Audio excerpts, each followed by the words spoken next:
Hello everyone, in this video we'll move towards the third poem of the literature reader New Broadway. The name of the poem is The Tree in Season. Before the explanation, we'll see what is the poem all about. A tree changes its appearance from season to season and like all living things seems to feel and appreciate the changes that happen as one season gives way to another. Read the poem to find out how the tree is as vibrant and expressive as any other living being. In this poem, the writer Robert Fisher is describing the changes season as how on the completion of one season, another season comes and brings different type of changes with it, and all those changes are appreciated by the previous season as well as by all of us. Human beings are energetic as well as they are able to express their feelings depending on the different situation, and same as a single tree is also very expressive towards the changing condition of the season, different type of season, and full of energy. So in this poem we are going to see different expression of a tree in different seasons. Some information about the writer Robert Fisher. Robert William Fisher, born on September 21, 1922 and died on September 19, 2008. He was an American playwright, television and film screenwriter. Some of his notable TV series are Life with Lucy, The Mothers-in-Law. Some plays written by him are Good Times, Bachelor Father and Make Room for Daddy, and etc. Today we are going to study about one of his poems, The Tree in Season. In this stanza, the poet is describing the spring season, a season succeeding winters and preceding summer, a season of new beginning, when fresh buds bloom, animal awaken, farmer and gardener plants new seeds, and the earth seems to come to a new life again. In this season, the tree hums quietly to itself a lullaby to the birds bustling with baby leaves. Hums means making continuous low sounds like honeybee. Lullaby is a night song usually sung by the mother to make her baby sleep during night. In Hindi, it is called lori. Bustling means breaking open.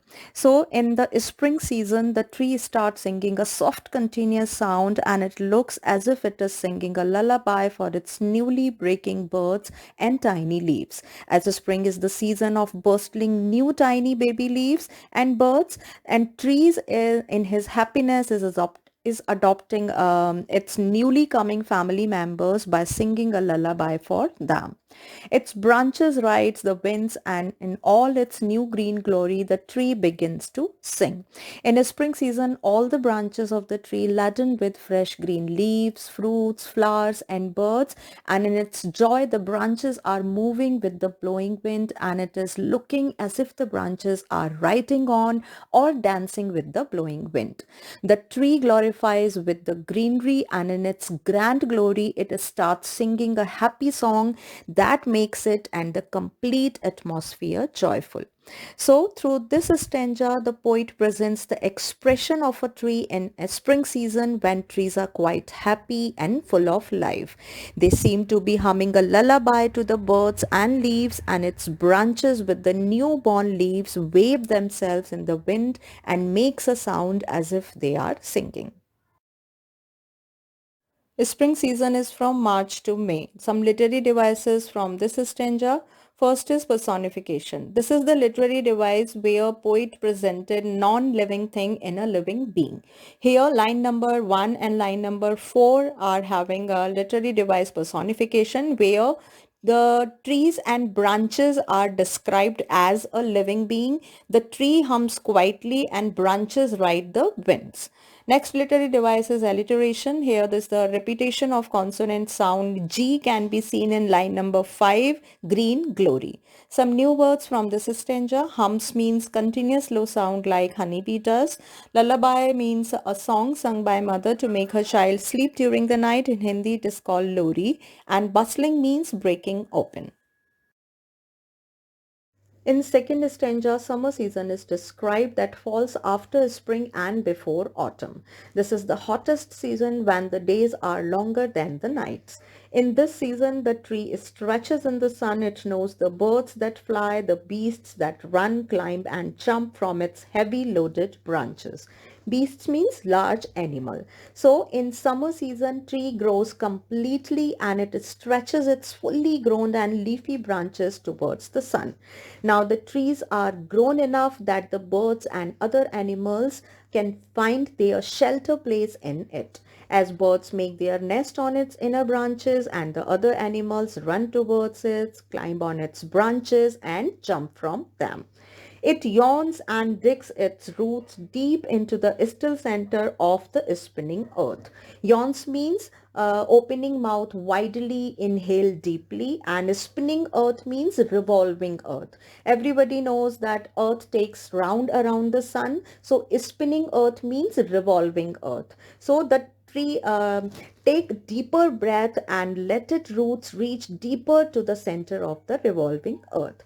Means in the summer season the tree grows to its full height and can reach towards the sky through its branches and can reach towards the deeper inside the earth through its fully grown roots. And now the tree is able to give shelter to many birds and other animals by letting them to make their nests and its branches and climb or jump from them.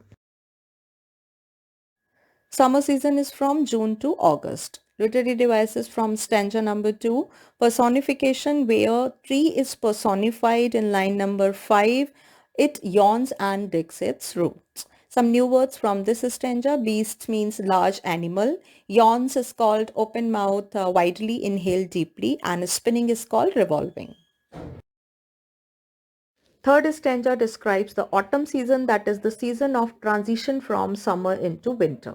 Autumn is also known as the falling season in which trees shed their leaves. So in this season, the tree shivers in the shortening day, its leaves turn gold, the clouds pass, the seeds fall. So in autumn season, the day becomes shorter than the nights, and as it is the time when the winter season is about to come, so the tree shivers in cold. Green leaves of the trees turns matured and golden, and the atmosphere becomes a little cold. The clouds pass by in the sky, cold wind starts blowing on, and because of that, seeds from the trees starts falling down. Until the leaves are green, they are attached with the branches, but when the leaves turn yellow, it means they become dry and weak and they start falling down on the earth. The tree drops its coins of gold and the days are rich with the spending of leaves. Coins here comes for leaves, and gold means the turning color of the leaves from green to yellow. So that is called the trees are dropping their leaves like the coins of gold, because the leaves became yellow and weak, and that's why they started falling down from the tree on the earth. So it seems as if the trees during the daytime are very rich as they are spending so many gold leaves in a day.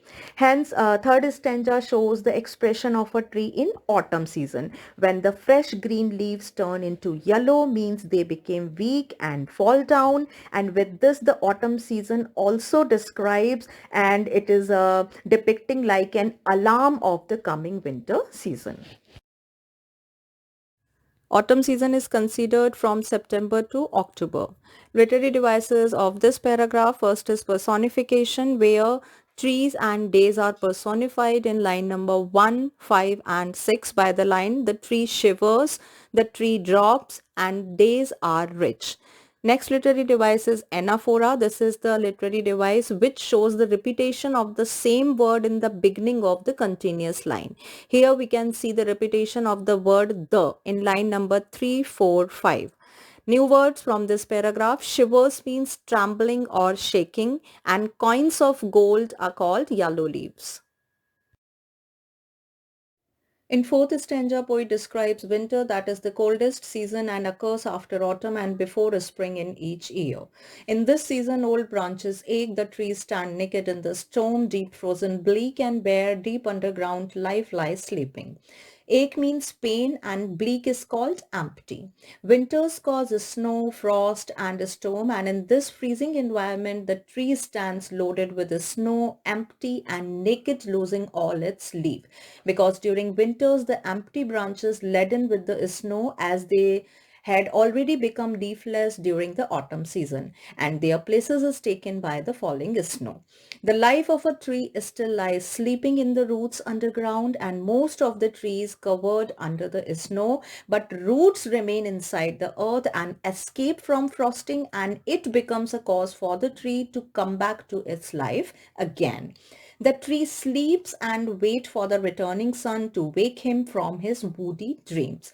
Woody dreams means the tree is known for its wooden form. But during the winter season, all the woody parts of the trees are already covered with the snow. That's why the tree is dreaming to come back to its wooden form.